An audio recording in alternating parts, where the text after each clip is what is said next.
Nicolas Lambey, je suis actuellement en 4e année à Télécom Saint-Étienne, là-bas, c'est une école d'ingénieurs.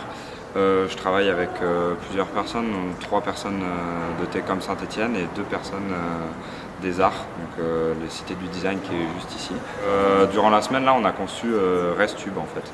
ResTube, qu'est-ce que c'est? C'est un restaurant ambulant. Et comme vous pouvez le savoir, il y a des AMAP qui sont déjà installés un petit peu partout dans Saint-Étienne. Une AMAP, c'est quoi? C'est un producteur qui vient livrer ses fruits et ses légumes directement aux étudiants. Voilà. Seulement, le problème qu'ont les étudiants en ce moment, c'est que la plupart du temps, ils n'ont pas des légumes ou des fruits qu'ils ont l'habitude de cuisiner. Et du coup, ils se retrouvent à ce que ces légumes pourrissent parce qu'ils ne savent pas quoi en faire. Donc nous, le principe qu'on avait, c'était d'avoir un chef cuistot qui en fait ferait le relais entre les producteurs et les consommateurs. Donc qui irait chercher les paniers, qui les cuisinerait devant les étudiants.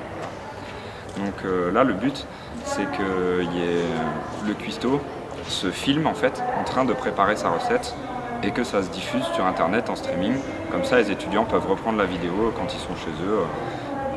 Donc c'est-à-dire que le tracking, c'est quoi? C'est une caméra en fait qui vient à partir d'un objet qui vient suivre cet objet. Donc là, on met une main par exemple, la caméra vient suivre la main, ce qui fait que le cuistot, il va pas se filmer lui, on va filmer ses mains, et au fur et à mesure qu'il va bouger ses mains, la caméra va suivre les mains, et donc on va vraiment avoir un focus sur la matière à découper par exemple, ou la matière à cuisiner, plus que sur le cuisinier.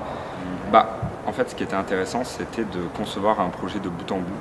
C'est vraiment partir de rien, parce que lundi, quand on a commencé, c'était vraiment tout début, on ne se connaissait même pas, c'était des univers complètement différents, puisque la cité du design et télécom ne sont pas du tout axés sur la même chose, donc c'était vraiment des univers différents.